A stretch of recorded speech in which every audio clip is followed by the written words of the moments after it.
बाणी गुरु गुरु है बाणी, विच बाणी अमृत सारे। गुर बाणी कह सेवक जन मानै, पर तख गुरु निस्तारे। धन वाहिगुरु साहिब जियो, वड हंस महला चौथा। घर पहला एक ओंकार, सत गुर प्रसाद।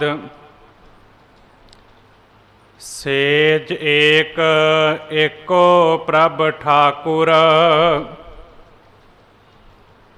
गुरमुख हर रावे सुख सागर। सेज एक एको प्रभ ठाकुर, गुरमुख हर रावे सुख सागर। मैं प्रभ मिलना प्रेम मन आसा, गुर पूरा मिलावै मेरा प्रीतम। हों वार वार अपने गुरु को जासा, रहाओ मैं अवगन भरपूर शरीरे। क्यों हों क्यों कर मिला अपने प्रीतम पूरे। जिन गुणवंती मेरा प्रीतम पाया, से मैं गुण नाही। हों क्यों मिला मेरी माया, हों क्यों कर हों कर कर थाका उपाव बहु तेरे। नानक गरीब राखो हर मेरे। हों कर कर थाका उपाव बहु तेरे। नानक गरीब राखो हर मेरे। वाहिगुरु जी का खालसा, वाहिगुरु जी की फतेह। परम सत्कारयोग जुग हो जुग अटल, चवर छतर तख दे मालक। दो जहानां दे वाली समुची कायनात नूं सांझा उपदेश देण वाले रहबर। गुरता गद्दी दे सुभाईमान सतगुरु धन धन श्री गुरु ग्रंथ साहिब महाराज जी की पावन पवित्र निघी छतर छाया हेठ जुड़ बैठा ते प्यार सत्कार सतसंगी जनों। मालक परमात्मा ने किरपा की है, इस पावन पवित्र गुरबाणी के खजाने दे विचों इस पावन पवित्र मोतियां नूं चुग के इस मनुख ने अपनी जिंदगी का आहार बनाना है। क्योंकि जिस तरह एक हंस की खुराक हीरे मोती हैं, पर जेकर हंस के सामने हंस के अगे आप कुछ चीज़ां होर पा देवांगे पर नहीं खाएगा।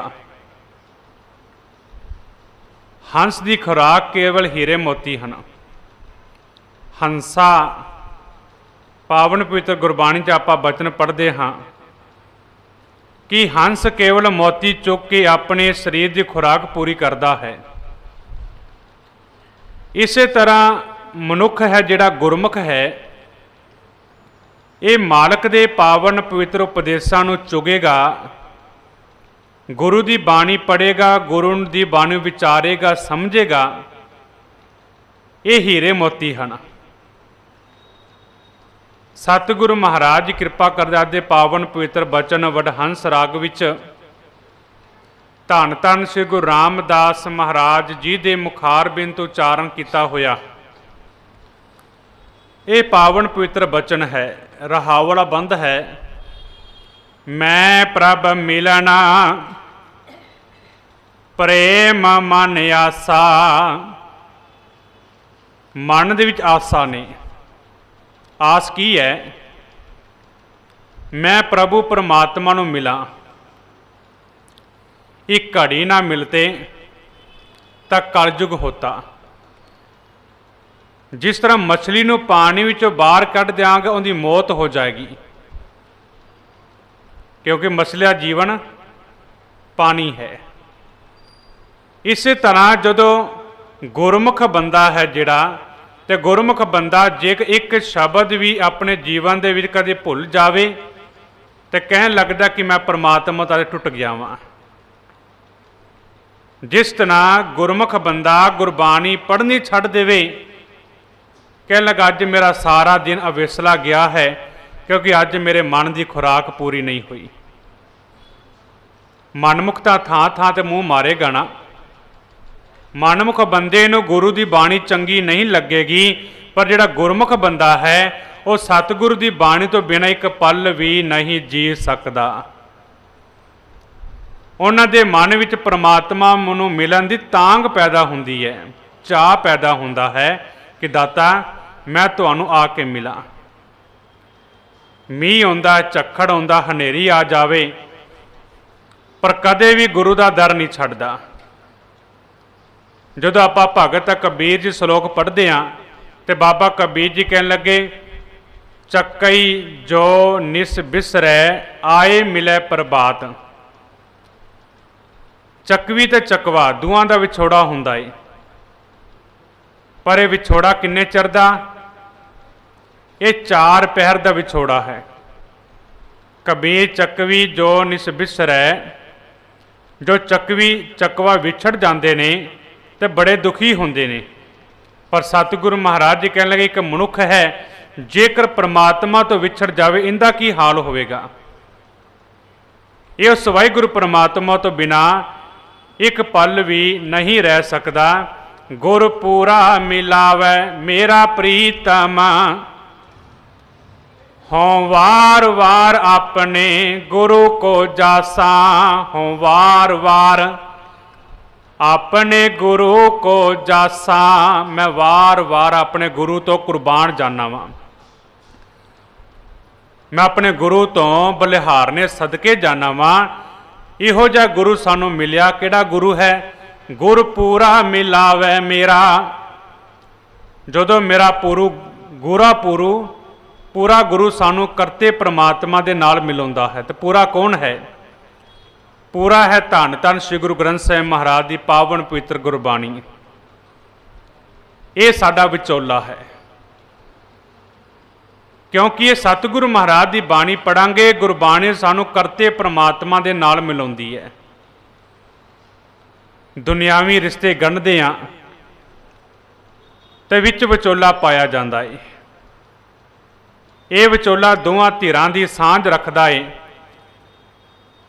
ते दोवां परिवारां नूं मिलाउंदा है। असीं की कहने आ, तुहाडा धन्नवाद।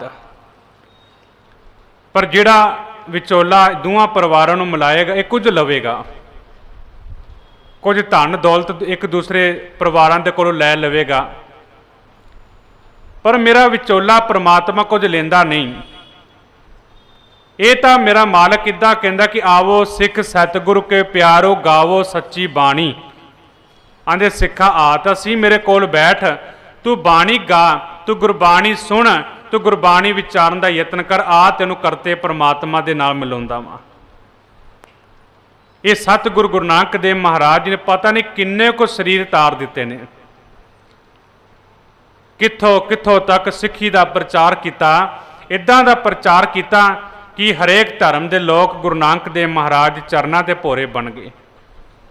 इत्थे वली कधारी वर्गे तर गए, इत्थे सज्जन ठग वर्गे तर गए, इत्थे राक्षस वर्गे भी तर गए। ये सतगुरु गुरु नानक देव महाराज की बाणी का इहो जिहा तीर मारदे सन। वो जो तीर मनुख के अंदर जाके वजदा सी, उन्हें समझ आ जाती सी कि वाकई मैं जीवन खुआर जाता पिया है, वाकई मेरा जीवन अवेसला जाता है, क्यों ना मैं करते परमात्मा नूं आके मिला। उन्होंने समझ आ गई, पर सानू समझ नहीं अजे आई। सानू समझ नहीं आई कि दाता किन्नी उम्र साडी निकल गई, पर असी ना हंकार छड्डिया, ना होमे छड्डी, ना ईरखा छड्डी, ना नफरत करनी छड्डी। मनुख दे अंदर अवगुण तकदे हाँ, कदे गुणां नूं तक्कण दा यतन नहीं करते। उस करते परमात्मा दे नाल किवें मिलांगे, दीदार किवें होणगे। एक दूसरे बंदे नूं ठोकरां मारदे हाँ, एक दूसरे बंदे नूं माड़ा कहंदे हाँ, उन्हां दे अंदरों सानूं की अवगुण दिखाई दे रहे ने। पर मेरा मालक ने बाणी च बचन करते ने, दाता जी कहेंगे अवगुणी भरिया शरीर है, क्यों संतो निर्मल होए। हे संत जनो मैनूं दसो कि ये शरीर अवगुणा दे नाल भरिया होया है, पर किवें निर्मल होएगा, किवें पवित्र होएगा। सतगुरु महाराज जी कह लगे जिन्हां ने गुरु दे गुण अंदर धारण कर ले, जिन्हां ने गुरु की मत धारण कर लई, उन्हां ने गुरमुख सच जानो गुरु दे सन्मुख होके अपने अंदरों होमे नूं मार लिया, खत्म कर लिया। ये मैल जिहड़े अंदर भरी सी, ये मैल मिट गई, ये मैल खत्म हो गई। किद्दां होई? ये होई है पूरे गुरु दे राही। ये है मेरा सतगुरु परमात्मा की चंगी विचारधारा जो मनुख के अंदर प्रवेश करती है। पर यह कहता है कि सतगुरु महाराज जीओ तुहाडे पावन पवित्र बचन आपां पढ़दे हाँ। दाता जी कहन लगे मैनू कोई बुरा दिखाई देंदा ही नहीं। बिसर गई सब तात पराई, जब ते साध संगत मोह पाई। ना को बैरी नहीं बेगाना, सगल संग हमको बनाई। ना कोई वैरी रहा ते ना कोई बेगाना रहा। जो गुरु की संगत की अंदरों होमे की मैल भी मिट गई, खत्म हो गई।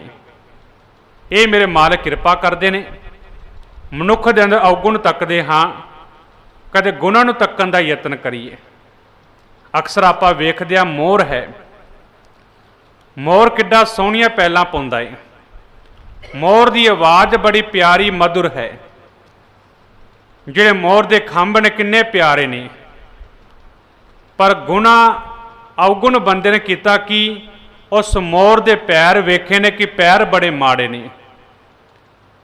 पर उस मोर की ना नचना वेखिया, ना उनके खंभ खलारे वेखे, तो ना उस मोर दियां पैलां पाउंदियां नूं वेखिया, तो ना उस मोर की आवाज़ नूं सुनिया। क्योंकि मनुख की मत कित्थे सी, दिमाग कित्थे काम कर रहा सी कि उस मोर के पैर माड़े ने। एक गंदगी दे खड्डे दे विच, छप्पड़ दे विच एक कमल का फुल उगदा है, पर उस छप्पड़ की जो बदबू ही है, गंदगी भी पई हुई है।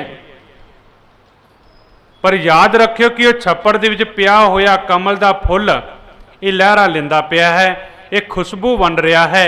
पर मनुख की कहता है कि इन्हें बदबू आ रही है, पर मनुख ने यह नहीं तकिया कि उहदे विच एक कमल का फुल भी उग्या होया है।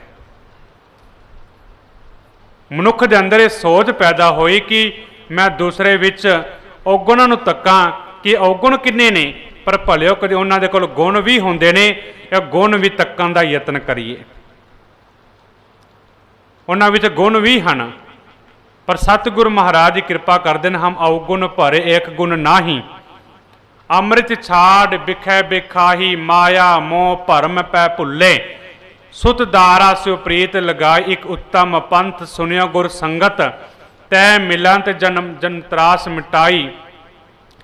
एक अरदास भाट कीरत की, गुरु रामदास राखो सरनाई। ਭੱਟ ਜੀ ਕਹਿਣ ਲੱਗੇ, ਦਾਤਾ ਮੇਰੇ ਤੁਹਾਡੇ ਚਰਨਾਂ ਵਿੱਚ ਅਰਦਾਸ ਹੈ ਕਿ ਮੈਨੂੰ ਆਪਣੀ ਸ਼ਰਨ ਵਿੱਚ ਰੱਖ ਲੈ। ਇਹ ਨਾ ਹੋਵੇ ਕਿ ਮੈਂ ਦੂਸਰਿਆਂ ਵਿੱਚ ਔਗਣਾਂ ਨੂੰ ਤੱਕਦਾ ਤੱਕਦਾ ਆਪਣੇ ਜੀਵਨ ਨੂੰ ਖੁਆਰ ਕਰ ਬੈਠਾ। ਇਹ ਸਤਿਗੁਰੂ ਮਹਾਰਾਜ ਕਿਰਪਾ ਕਰਦੇ ਕਰਤੇ ਪ੍ਰਮਾਤਮਾ ਦੇ ਨਾਲ ਕਿਵੇਂ ਜੁੜਨਾ ਹੈ। ਸੇਜ ਏਕ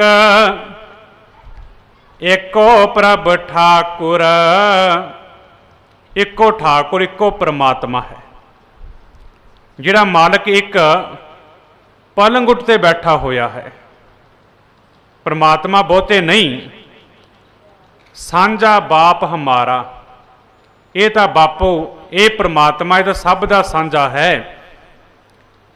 ये सतगुरु महाराज सब एक बरोबर नहीं, ये नहीं कि किसी को वध दे दिता किसी को घट दे दिता, ये तो सब नूं बरोबर आवाज़ां मारदे ने कि आओ मेरे को बैठो। जिस तरह एक पिता दे 3 बच्चे ने तो उन्होंने 2 भरावां ने छोटे नूं घल्लिया कि पिता दे कोल जा तो कुछ चीज़ां की डिमांड रख लई कि ये चीज़ां सानू पिता दे कोलों दवा। तो छोटा बच्चा पिता दे कोल जांदा कि पिता जी वड्डे वीरां दी डिमांड है कि मैनू तुहाडे कोल भेजिया ते उन्हां चीज़ां दी डिमांड कर रहे ने। ते पिता सियाणा सी ते पिता की कहंदा, पुत्रा जे तेनू भेजिया तो मैं भी तेरा पिता, ते वड्डे भरावां ने भेजा तो मैं उन्हां दा भी पिता वां। जे मैं तेरा भी पिता उही हाँ तो दूजियां दा पिता भी उही हाँ, पर जो तू कह रहा कि मैं दवा देवां, पर जे तेनू नहीं मना करना तो दूसरे नूं भी मना नहीं करता। ये सतगुरु महाराज इदां दे ने, इहदे च विचोला पाण दी लोड़ नहीं।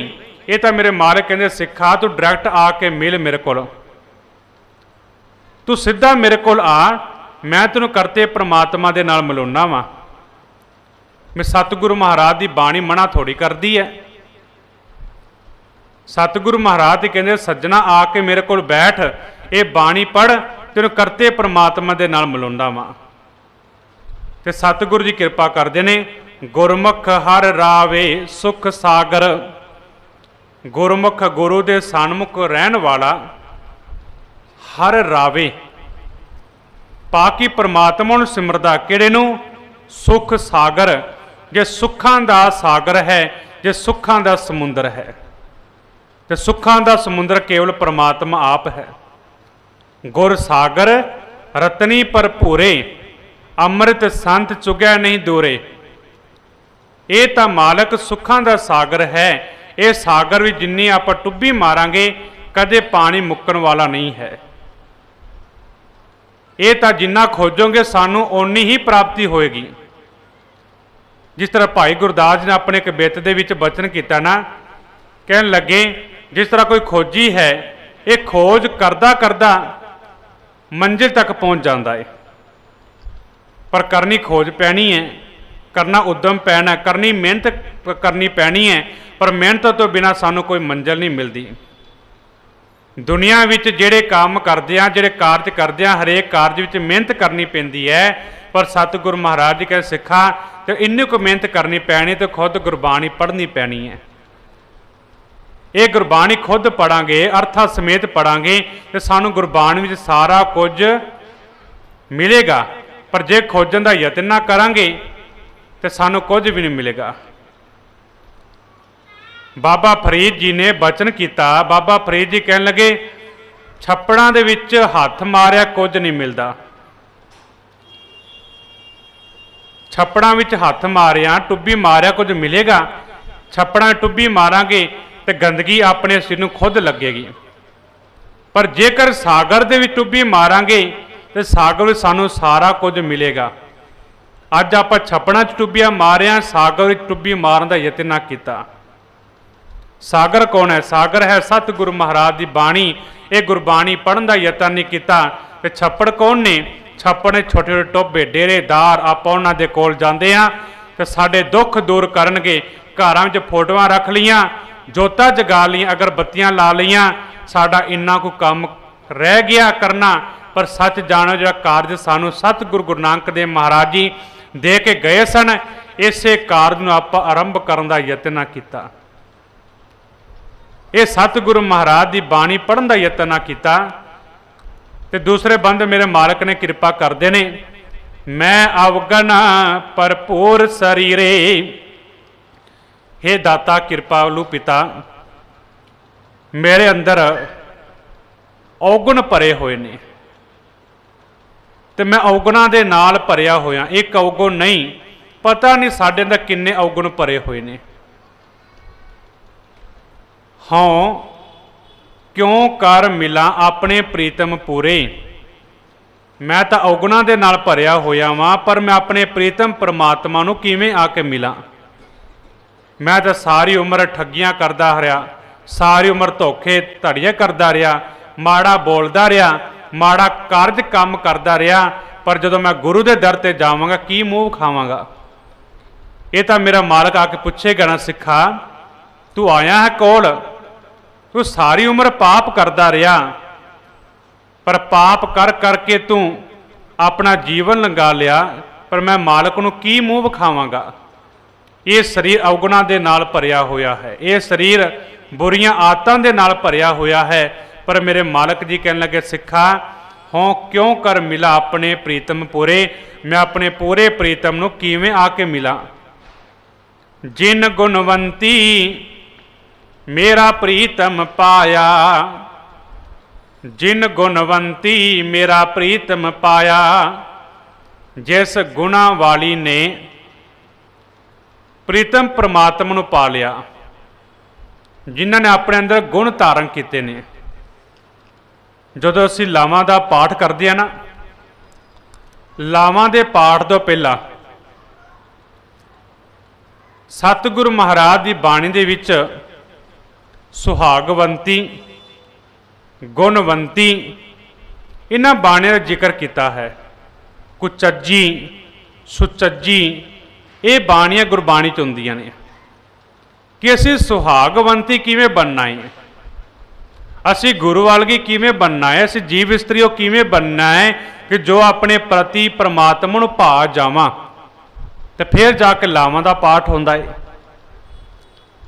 ਇਸ ਤੋਂ ਪਹਿਲਾਂ ਸਾਨੂੰ ਗੁਣਵੰਤੀ ਪੜ੍ਹਨੀ ਪਵੇਗਾ, ਸਾਨੂੰ ਸੰਜਮ ਧਾਰਨ ਕਰਨਾ ਪਵੇਗਾ, ਸਾਨੂੰ ਚੰਗੇ ਗੁਣਾਂ ਨੂੰ ਧਾਰਨ ਕਰਨਾ ਪਵੇਗਾ, ਜਿਸ ਕਰਕੇ ਮੈਂ ਆਪਣੇ ਪਤੀ ਪਰਮਾਤਮਾ ਨੂੰ ਚੰਗੀ ਲੱਗਾ। ਬਾਬਾ ਫਰੀਦ ਜੀ ਨੇ ਬਚਨ ਕੀਤਾ ਨਾ, ਇਹ ਜੀ ਰੂਪ ਇਸਤਰੀਏ ਤੂੰ ਆਪਣੇ ਪਤੀ ਨੂੰ ਮਿਲਣਾ ਚਾਹੁੰਦੀ ਹੈ, ਪਰ ਕਿਵੇਂ ਮਿਲੇਂਗੀ, ਕਿਹੜੇ ਕਿਹੜੇ ਗੁਣ ਧਾਰਨ ਕਰੇਂਗੀ। ਸਤਿਗੁਰੂ ਬਾਬਾ ਫਰੀਦ ਜੀ ਕਹਿਣ ਲੱਗੇ, ਸਭ ਤੋਂ ਪਹਿਲਾਂ ਉਸ ਨੂੰ ਚੰਗੇ ਕਿਰਦਾਰ ਵਾਲੀ ਬਣਨਾ ਪੈਣਾ ਹੈ, ਸਭ ਤੋਂ ਪਹਿਲਾਂ ਉਸ ਨੂੰ ਚੰਗੇ ਜੀਵਨ ਵਾਲੀ ਬਣਨਾ ਪੈਣਾ ਹੈ। ਸੀਲ ਧਰਮ ਸੰਜਮ ਜੀਵਨ 'ਚ ਹੋਣਾ ਚਾਹੀਦਾ ਹੈ, ਸਹਿਣਸ਼ੀਲਤਾ ਹੋਣੀ ਚਾਹੀਦੀ ਹੈ, ਸਹਾਰਨ ਸ਼ਕਤੀ ਹੋਣੀ ਚਾਹੀਦੀ ਹੈ, ਤੇ ਤਾਂ ਜਾ ਕੇ ਸਾਨੂੰ ਪ੍ਰੀਤਮ ਪਰਮਾਤਮਾ ਮਿਲਦਾ ਹੈ। ਜੇ ਸਾਡੇ ਅੰਦਰ ਸੰਜਮ ਨਹੀਂ, ਜੇ ਸੀਲ ਧਰਮ ਨਹੀਂ, ਜੇ ਚੰਗਾ ਗੁਣ ਸਾਡੇ ਅੰਦਰ ਨਹੀਂ, ਅਸੀਂ ਆਪਣੇ ਪਤੀ ਨੂੰ ਕਿਵੇਂ ਪਾਵਾਂਗੇ। ਮੰਨ ਕੇ ਚੱਲੋ ਕਿ ਜੀ ਰੂਪ ਇਸਤਰੀ ਹੈ, ਧੀ ਹੈ, ਉਸੇ ਧੀ ਨੇ ਨੂੰਹ ਬਣ ਕੇ ਅਗਲੇ ਸਹੁਰੇ ਘਰ ਵਿੱਚ ਜਾਣਾ ਹੈ। ਜੇ ਸਹੁਰੇ ਘਰ ਵਿੱਚ ਜਾਣਾ ਹੈ ਤਾਂ ਸਭ ਤੋਂ ਪਹਿਲਾਂ ਉਸ ਨੂੰ ਚੰਗੇ ਗੁਣ ਧਾਰਨ ਕਰਨੇ ਪੈਣਗੇ। ਪਰ ਜੇਕਰ ਪੇਕੇ ਘਰ ਲੜਦੀ ਗਈ ਤੇ ਸਹੁਰੇ ਘਰ ਵਿੱਚ ਬਹੁਤਾ ਸਮਾਂ ਨਹੀਂ ਵਸ ਪਾਏਗੀ, ਕਿਉਂਕਿ ਉਸ ਦੇ ਅੰਦਰ ਚੰਗੇ ਗੁਣ ਧਾਰਨ ਨਹੀਂ ਹਨ। ਹੁਣ ਸਤਿਗੁਰੂ ਮਹਾਰਾਜ ਜੀ ਕਹਿਣ ਲੱਗੇ, ਸਾਡਾ ਸਹੁਰਾ ਘਰ ਕਿਹੜਾ ਹੈ? ਸਹੁਰਾ ਘਰ ਸਾਡਾ ਪਰਮਾਤਮਾ ਦਾ ਦਰ, ਪੇਕਾ ਘਰ ਹੈ ਸਾਡਾ ਸੰਸਾਰਿਕ ਸਮਾਜ ਦੇ ਵਿੱਚ ਰਹਿੰਦੇ ਆ, ਇਹ ਸਾਡਾ ਪੇਕਾ ਘਰ ਹੈ। ਪੇਕੇ ਘਰ ਵਿੱਚ ਚੰਗੇ ਗੁਣ ਧਾਰਨ ਕਰਾਂਗਾ। ਪੀੜੈ ਸਹਿ ਸੇਵ ਤੂੰ ਸੋਹਰੜੈ ਸੁਖ ਵਸ, ਗੁਰ ਮਿਲ ਚੱਜ ਅਚਾਰ ਸਿੱਖ, ਤੂੰ ਕਦੇ ਨ ਲੱਗੈ ਦੁੱਖ। ਫੇਰ ਕੋ ਧੀ ਕਦੇ ਦੁਖੀ ਹੋਏਗੀ? ਜਿਹੜੀ ਧੀ ਆਪਣੇ ਪੇਕੇ ਘਰੋਂ ਚੰਗੇ ਗੁਣ ਸਿੱਖ ਕੇ ਜਾਏਗੀ ਤੇ ਸਹੁਰੇ ਘਰ ਵਿੱਚ ਉਹਨਾਂ ਗੁਣਾਂ ਦੀ ਵਰਤੋਂ ਕਰੇਗੀ। ਜਿਸ ਦਿਨ ਉਸਨੇ ਵਰਤੋਂ ਕਰਨੀ ਸ਼ੁਰੂ ਕਰ ਲਈ ਤੇ ਸੱਚ ਜਾਣਿਓ ਫਿਰ ਸਾਰੀਆਂ ਦਰਾਣੀਆਂ ਜਠਾਣੀਆਂ ਵੀ ਗੁਣ ਗਾਉਂਦੀਆਂ ਨੇ, ਫਿਰ ਸਾਰੇ ਹੀ ਪਰਿਵਾਰ ਵਾਲੇ ਕਹਿੰਦੇ ਕਿ ਚੰਗੀ ਹੈ, ਇਹ ਵਸਣ ਦੇ ਲਾਇਕ ਹੈ। ਪਰ ਜੇਕਰ ਚੰਗੇ ਗੁਣ ਧਾਰਨ ਨਹੀਂ ਕਰਦੇ, ਅੱਗੇ ਗਈ, ਮਹੀਨਾ ਡੇਢ ਕੱਢਿਆ, 10 ਦਿਨ ਕੱਢੇ, 20 ਦਿਨ ਕੱਢੇ, ਆਪਣੇ ਉਹਨਾਂ ਹਰਕਤਾਂ ਉੱਤੇ ਫੇਰ ਆ ਗਈ ਤੇ ਸਮਝ ਲੈਣਾ ਕਿ ਉਹ ਅੱਗੇ ਵੱਸ ਹੀ ਨਹੀਂ ਸਕਦੀ। ਸਤਿਗੁਰੂ ਮਹਾਰਾਜ ਜੀ ਕਿਰਪਾ ਕਰਦੇ ਨੇ।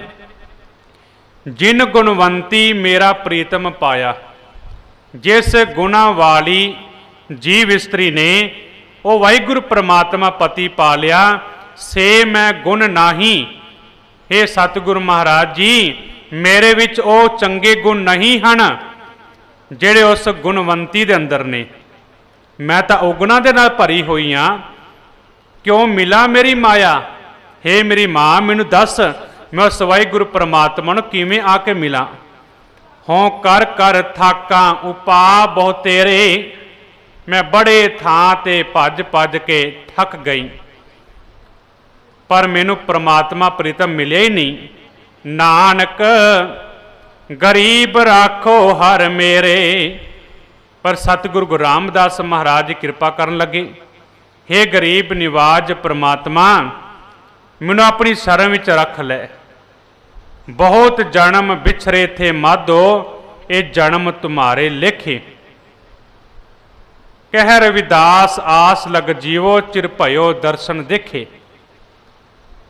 ਜਨਮ ਤੋਂ ਲੈ ਕੇ ਹੁਣ ਤੱਕ ਥਾਂ ਥਾਂ ਤੇ ਭੜਕਦੇ ਰਹੀ, ਪਰ ਮੈਨੂੰ ਪ੍ਰਮਾਤਮਾ ਪ੍ਰੀਤਮ ਮਿਲਿਆ ਨਹੀਂ।